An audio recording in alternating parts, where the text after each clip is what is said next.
Hello dear students. In this video we are going to take a look at writing a rhetorical analysis.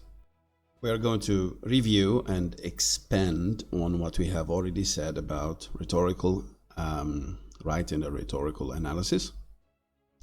So the first thing we are going to start with is the overall purpose and contexts or situations in which we write rhetorical analysis. Where, as a student, do I need to write a rhetorical analysis? How is this going to help me, or how am I going to use the skills and strategies of writing a rhetorical analysis in my academic context? First of all, there is a critical approach or theory, if we can call it so, called rhetorical criticism, which starts from the techniques of writing a rhetorical analysis and expands on them and uses more terminology and more complex strategies in writing or in doing the analysis. So this is one thing why writing a rhetorical analysis is a good starting point to understand the characteristics and the distinctive features of rhetorical criticism.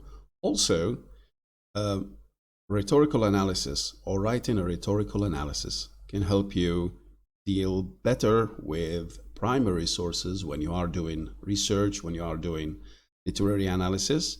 And rhetorical analysis or rhetorical criticism is interesting in that it takes into account a lot of aspects of the subject matter it is studying, or the primary sources it is studying, whether that is a literary work, a historical document, political document, a picture, a song.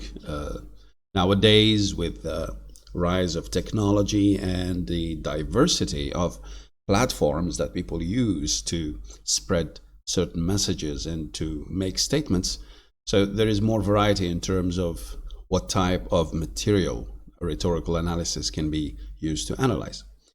The question is, what do we mean by rhetoric? What is the significance of the word rhetoric? We can say that there are three major meanings or uses of the word rhetoric. First one is a little bit negative, has a negative connotation, which is associating rhetoric with empty or deceitful language, especially with political discourse. Rhetoric, when you say this is only rhetoric, it means that you are just making promises to achieve a certain goal using empty or deceitful language as a tool. Second and more neutral use of the word rhetoric is the decoration of language, the use of beautiful style and figures of speech, or decorating the language when making discourse as a whole. This can be applied to literary contexts and to other contexts. The more relevant significance or meaning of the word rhetoric, which concerns our context, is the use of certain strategies to adapt to a certain context or a certain purpose. It is similar to the second one. However, it is not, this meaning is not concerned with just the form of the language, but the act of adapting and adjusting, and choices that are made by the producer. We can say writer or producer, we mean the same thing here. Producer is a more general term. It can be a songwriter, it can be a movie director. So we are dealing with different forms of material here. The use of certain strategies to adapt to a certain context or a certain purpose. So there is a writer who wants to achieve a certain aim or purpose or a message, to make a statement, among other things. When we say this, we don't mean there is only making a statement. Sometimes there is entertainment. a comedy show, political satire, like late night shows and so on, might have other purposes besides making statements, entertaining people, making people laugh. You have cinema, you have movies, you have a lot of other contexts in which there are many purposes for the same thing. But we are more interested in one type of purposes or one type of functions of these discourses and productions or products, which is making a statement, making a kind of thesis, and then trying to convince people of it, and to convince people of a certain thing or a certain view.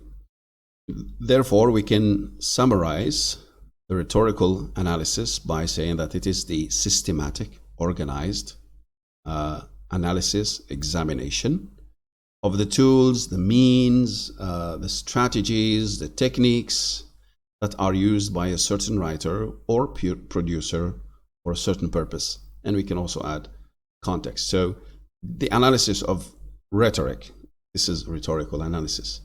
So the primary source, whether that is a movie, a text, or whatever, is treated as a statement, as a message. Okay.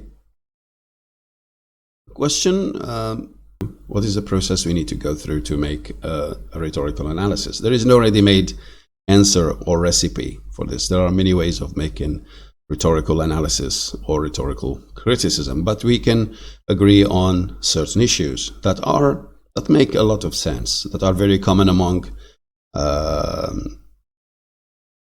rhetoricians, if we can call them so.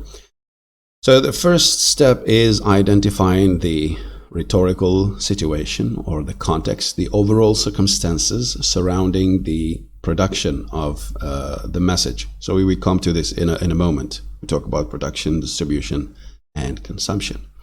After that, there is a shift towards the overall appeal. It is related, of course, to the previous one, to the context or situation. The second element is identifying the overall appeal of the message or the product or the discourse. What does the writer appeal to? What does the writer try to appeal to in the audience? Is it the audience's feelings, patriotism, sense of humanity, sympathy, intelligence, appealing to logic, appealing to the audience's adherence to certain references like the Constitution or Scripture or other things? So what is the overall appeal of the message or the statement? Also, then we move to into more details, the content and the organization of the statement or the message or the discourse. How are things organized? Is there any certain, or is there a certain order, sequencing, the introduction or the beginning or the first scene in a movie or in a novel? Does it have any importance in influencing the rest of the content? And we move on even more to more details dealing with style and form, which can be combined with the previous one, the content, organization, style, and form. All these have to do with the text or the product itself, not necessarily with the audience or with the context. So there is style and form, and we cannot make a checklist. It's very difficult to make a checklist to discuss style and form, because there is a lot of variety in terms of stylistic variations and the linguistic and even aesthetic tools. When we are talking about different forms of products, not just text, especially nowadays. So there is picture, there is video, there are sound effects. There are a lot of things that can be included under the subheadings of style and form. So we're just going to take a look at certain examples. And finally, after the analysis is done, there is room for an evaluation or a response from the student or from the person who is making the rhetorical analysis. Evaluation of how successful the writer was, for example, in addressing the issue. If there are any logical fallacies in the text, if there are any exaggerations, making a link between the text and other texts, or the impact the text had on the audience. So we can, in the evaluation and response, we can take the text as a starting point and open a discussion that can take different forms. Now, before we go on, we need to take a look at this diagram. So think of the rhetorical analysis as being based on this process. Production of the message. The statement or the message is produced by a person, by a writer, by a movie maker of any kind, and then it is distributed. It is sent to the audience through a certain medium or in a certain context. And after it is sent, it is going to be consumed by the audience, received by the audience, and then the audience might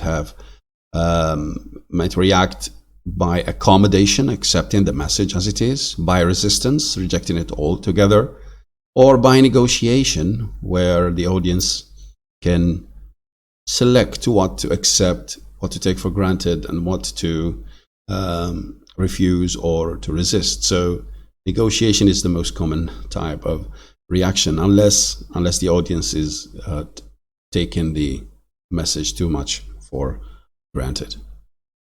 Now, the first element is in a rhetorical analysis is analyzing the rhetorical situation. So what is the rhetorical situation? It's the overall context or circumstances in which the message is being produced. There is the writer. It is very important to take this into account, because when you are reading a novel, when you are reading a historical document, even a political statement, it is very important to dig into the writer's life, the particularities of who is writing or who is speaking. Mind you, this does not apply to all situations of textual analysis or even discourse analysis. There are many ways of analyzing a text, whether that's a literary text or a non-fictional or non-literary text. But in a rhetorical analysis, rhetoric takes into account a lot of aspects related to the production of the message. One of which, or maybe one of the most important of which, is the writer. We will see in a few minutes what we should consider, among other things. The second element is the issue. What is being discussed? Sometimes it is obvious, it is explicit, it is mentioned directly, but in certain contexts, it is not the case. So it is very important to know what issue is at stake. There are at least a central issue. There might be some minor problems, minor discussions going on, but they are usually all related to one central issue.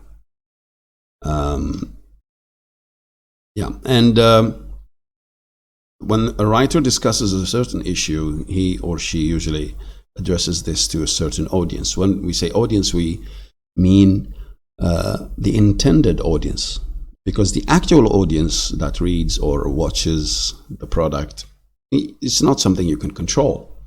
But the initial intention of the writer or the producer usually takes into account a certain type of audience. It might be a wide audience, an international audience. It might be a very limited, small community, a group of people in a mosque, a church, or a synagogue, or certain group of soldiers, for instance. There's a variety of scopes and sizes. The context, the overall historical, political, economic, cultural, racial, ethnic context in which the text or the product is issued. And finally, the purpose. What is the overall purpose? There is a difference between the issue being discussed and the writer's purpose. So there is an issue at stake. There is a central point which is expressed, and the writer's attitude towards this issue is expressed whether directly or indirectly. And then there is an outcome that is desired from this discussion. It is rarely in vain. There is, well, even in literature, you might say there is entertainment. But entertainment is a very generic or is a very general term, entertaining the audience, but at the same time, wanting to have a certain impact on the audience. What kind of impact do we want to have on our, or the writer? What kind of impact does the writer want to have on his audience? So we said the first element then is the writer. So what should be taken into account when we talk about the writer, when we try to do an analysis? What do we consider? This might vary from one text to another, but usually you might think of the writer's expertise, especially in relation to the issue. How much does the writer know about the issue? Is he an expert? Is he someone who has general knowledge? This has a direct impact on the writer's use of language, the writer's the details that you find in the text, and the way the writer handles the issue, the confidence with which the writer handles the issue, and also the attitude of the audience towards the text or the product. When something comes from the mouth of an expert, it is different from when it comes from a person who does not know much about the issue being discussed. Then there is, besides knowledge, there is ideology. What kind of belief system does the writer adhere to? Some research might be done or might be needed in order to find such things. This can be identified from the text itself, but most of the time there is a need for the writer's ideology, knowing the writer's ideology before trying to understand the text, because this has a direct impact. Social circles. Who does the writer mingle with? This is important because this gives the writer a sense of belonging, and this influences a person's language, dialect, behavior, and behavioral patterns, and so on.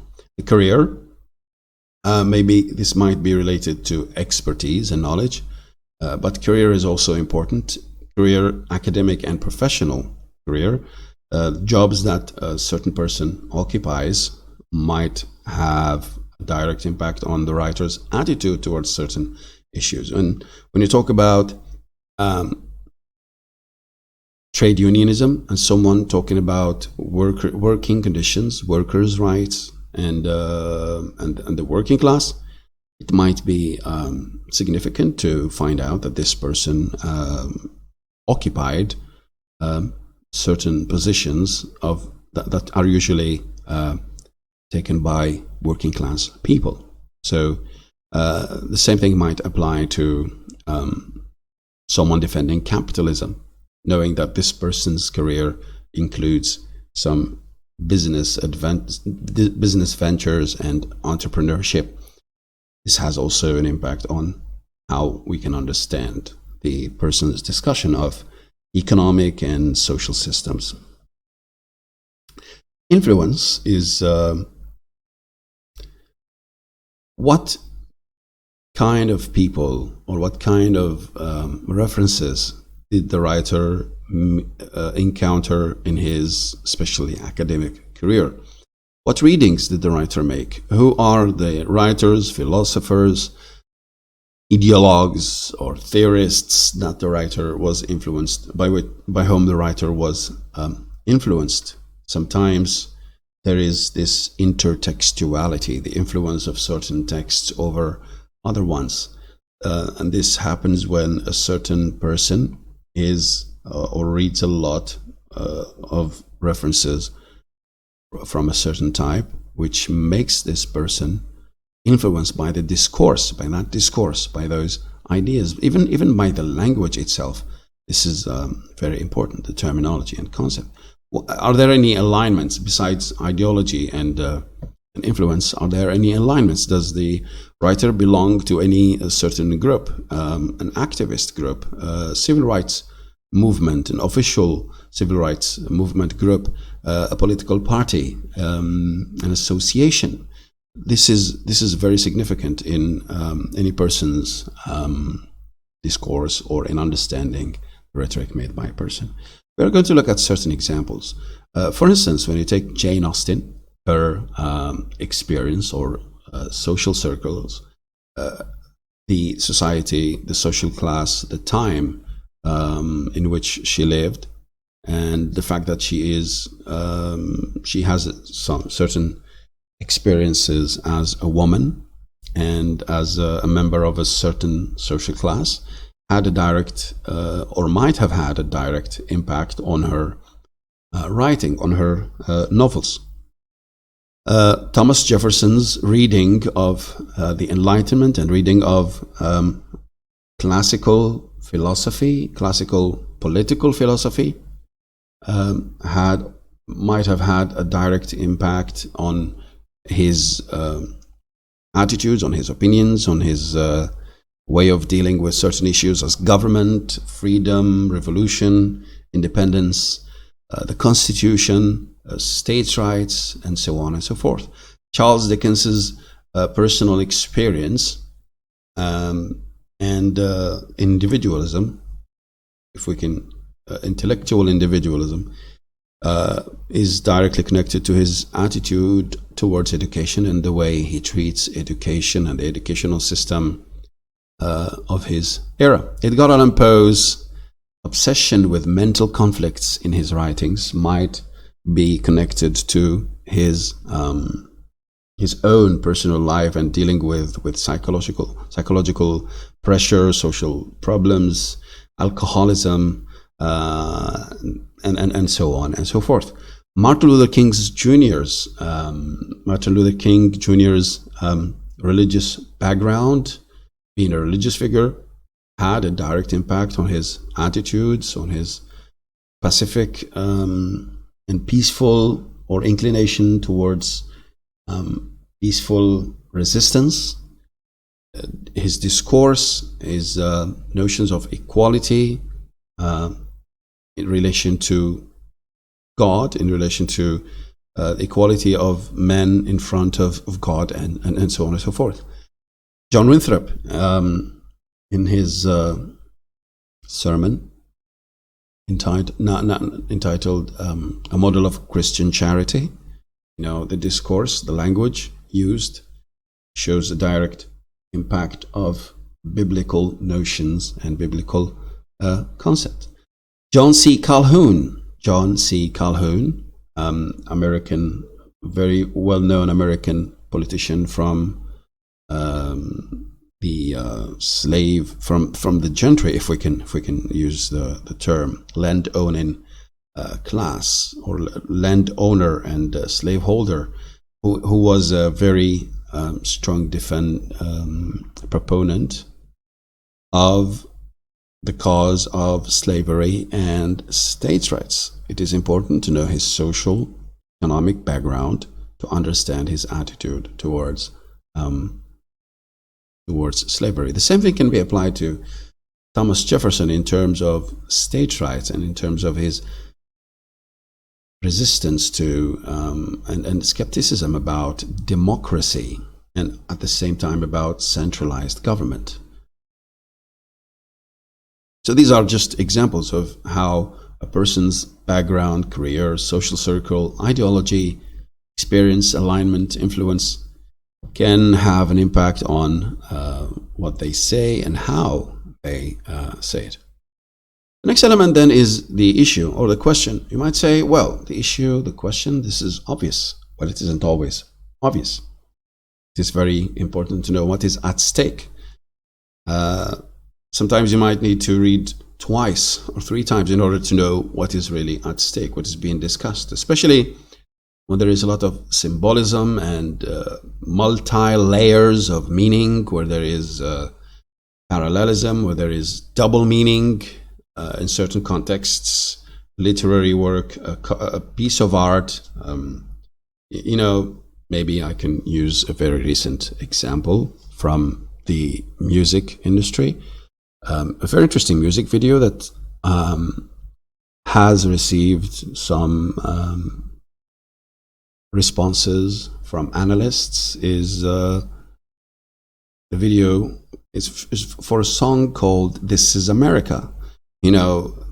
This video contains a lot of symbolism, a lot of issues that are not discussed directly, but discussed through images, juxtaposition, and exaggerations, and so on and so forth. So it isn't always easy to find out what is at stake, especially that there might be one central issue and then minor or secondary or subtopics, if we can say so, that are discussed at the same time in relation to the central issue. These might be more difficult to identify than the central issue, but they are important because they contribute to the understanding of the central topic. What is the statement? What is the thesis? And the secondary statements, of course. What is the message that is being made by this text or literary work or music video or song or whatever?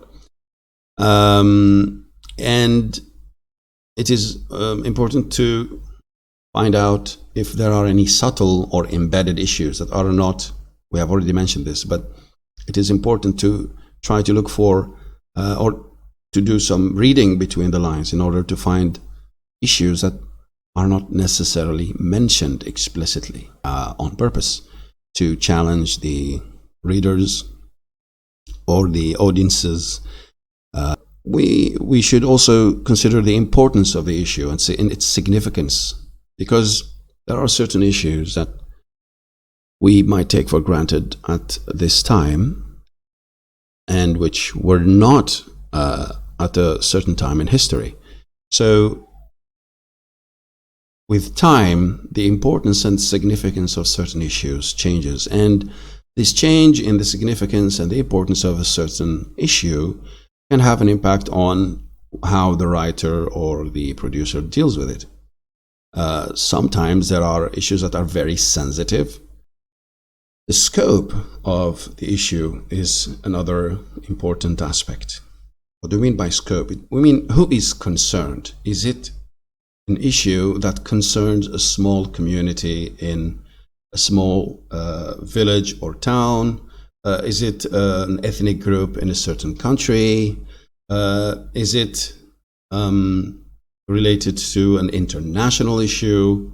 Is it a problem that is significant in all the world? An environmental issue is very likely to be concern or to concern all humanity, to concern people from different countries than, for instance, racial prejudice or other types of social problems.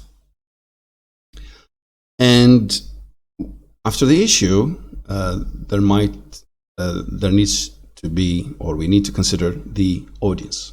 What do we mean? We mean the intended audience. Who does the writer address the message or the statement to? Size and diversity of the audience is important. Is the writer addressing an audience that is small, as we said, or that is big?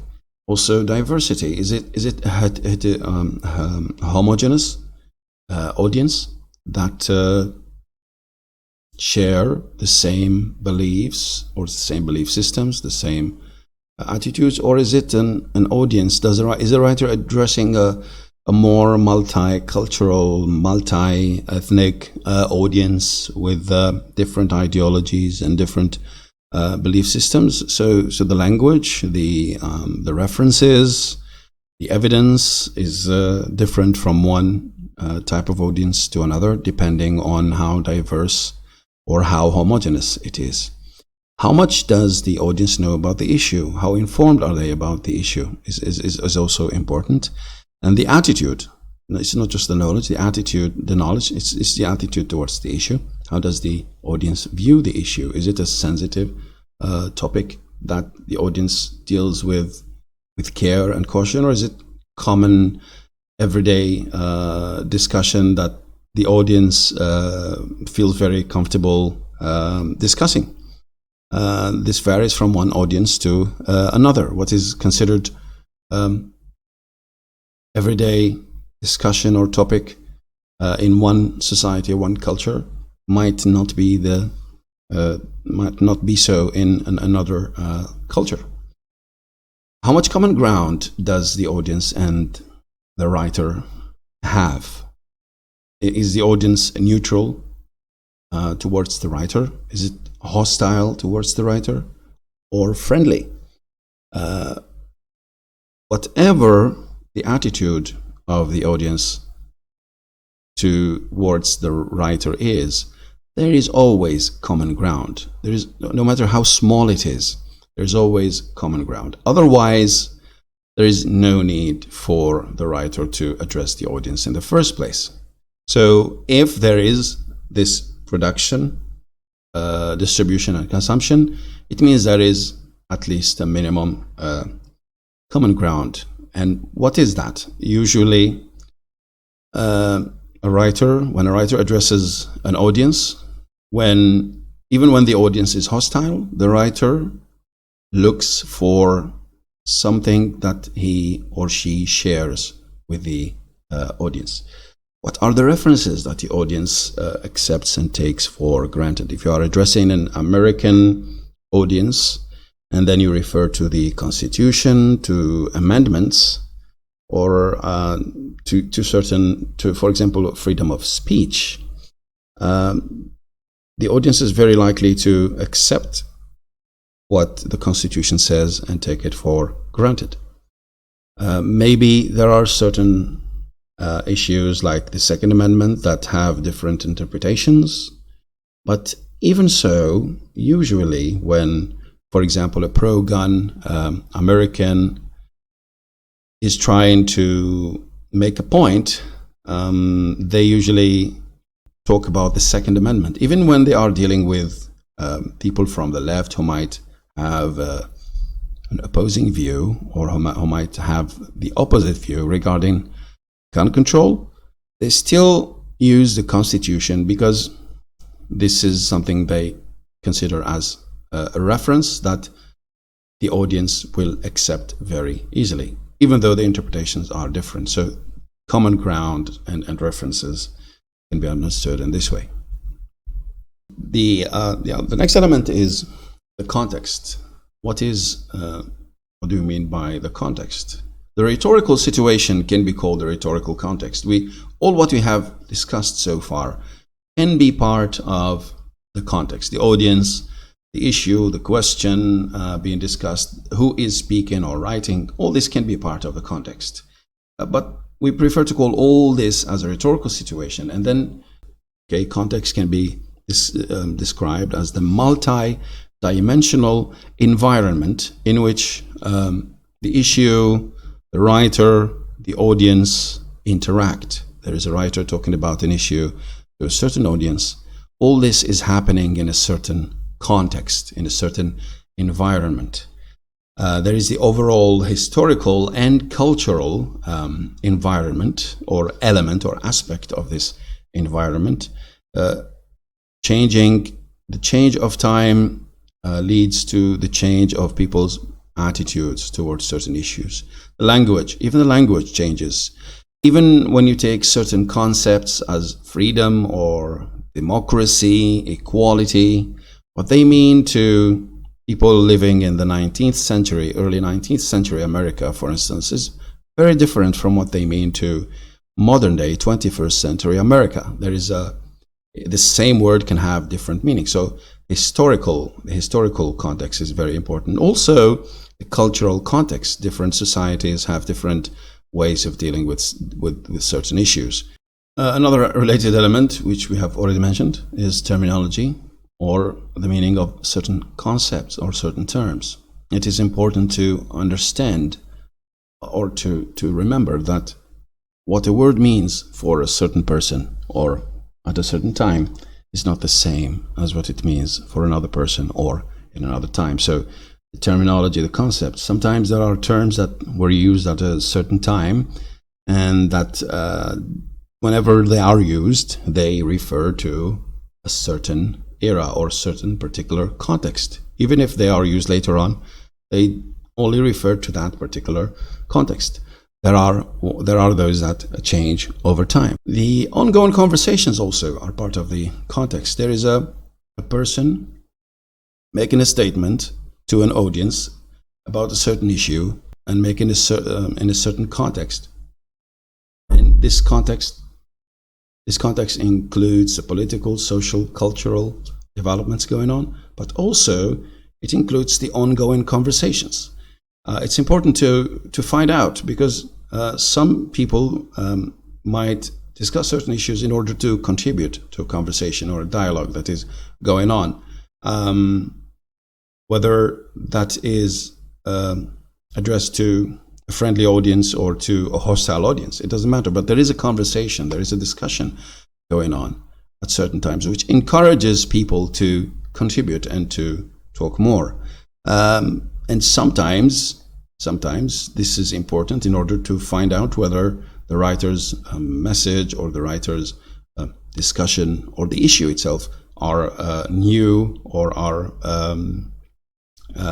being initiated by the writer, or whether the writer is just contributing to an already existing dialogue.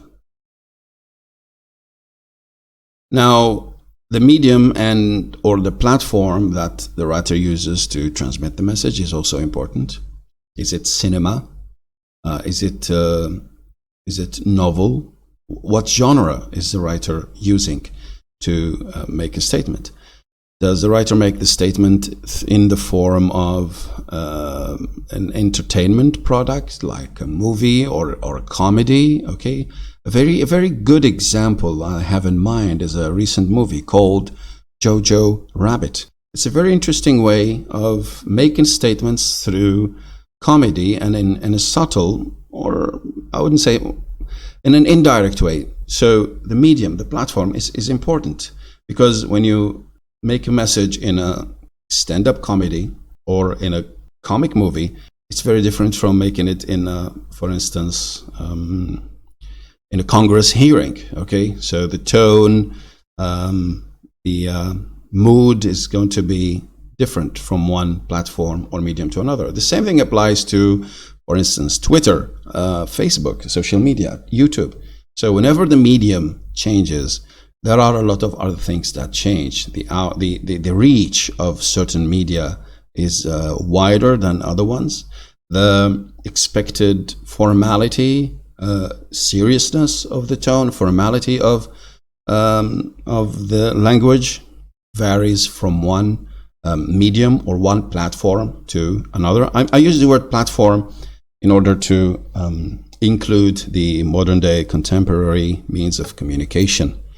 But we can use the word medium in general, or genre. We can also add genre, because when you say medium, if it is TV, there's a difference between comedy and drama, and finally or what is mainstream, what is considered the norm, what is going on, or what is accepted in the environment or in the society where the message is being issued. What is accepted as mainstream, the extent to which the statement or the issue is revolutionary, for instance, or whether the writer's attitude is nonconformist, revolutionary, new, challenging, to the mainstream. And the word mainstream is ironically used sometimes by opposing sides of, or by the two extremes of the spectrum.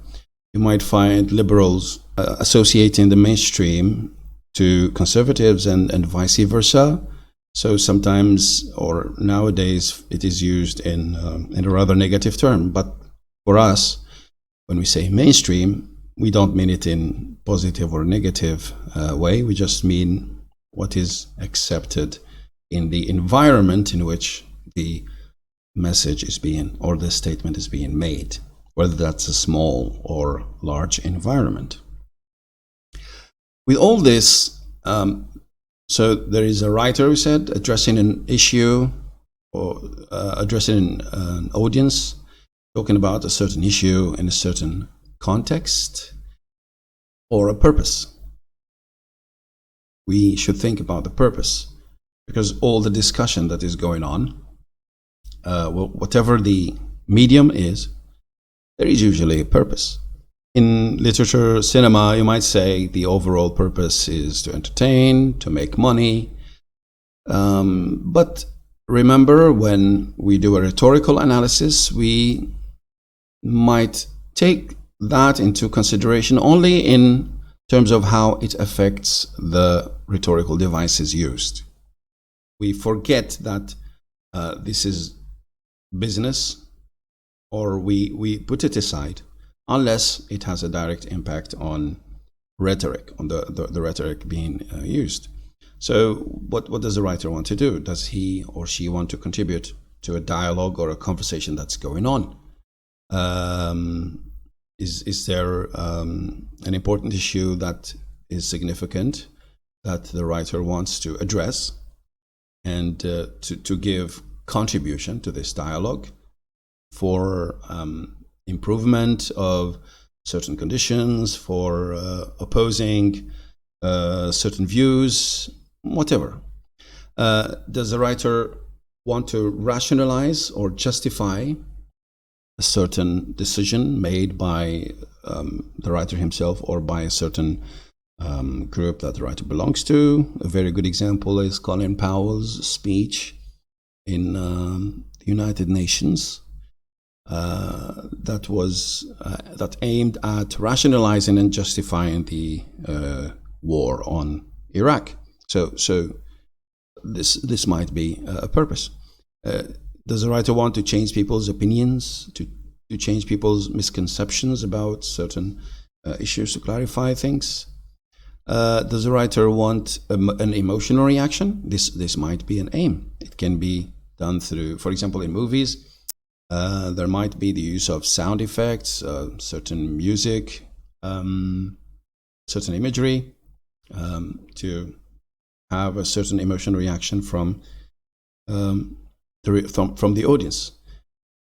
There might be an attempt at making the audience hate a certain person or a certain group of people, or laugh at them, or despise them, or maybe glorify them and love them and see them as heroes. So this emotional attitude towards a certain issue or a group of people might be the aim of, or the purpose of, a certain writer in a certain context, or a movie, or a song. Okay, goal of a writer might be to ask people indirectly to take action, or to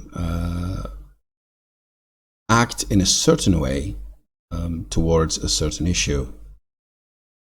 So taking action after, of course, being convinced by the readers or by the writer's statement. Think of people talking about the environment.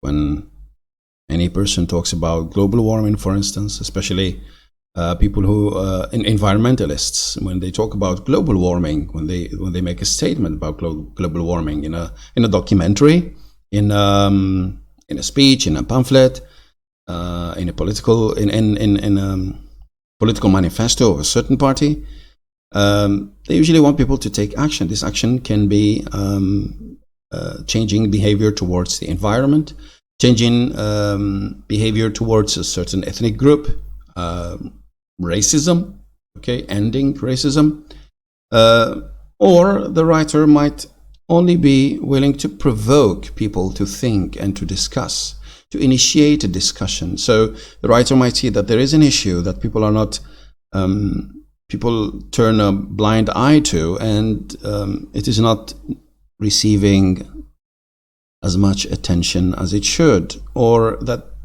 writer might see that people take something too much for granted and do not think about it seriously. So the aim of the writer might be just to provoke thinking and to initiate a certain discussion, to make people start talking about an issue. And of course, later on, the outcome might vary from one context to another, but the writer might just want, or the producer might just want people to start thinking, to challenge. The writer might want to challenge the people, to challenge people's thinking capacities, or just to provoke them to act in a certain way. So this is the overall presentation of the rhetorical situation. In the next video, we will see, we move to analyzing the text.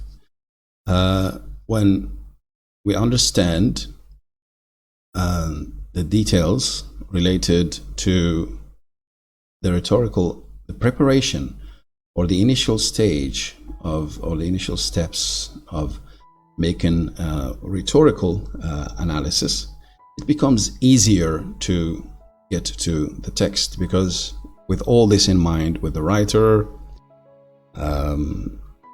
with the audience in mind, with the context, purpose, the issue, what is at stake, the medium that is being used, later on it becomes easier to deal with details related to the product itself, to imagery, to language, to rhetorical devices in general that are used by the producer or the writer in order to achieve the message. So see you in the next video.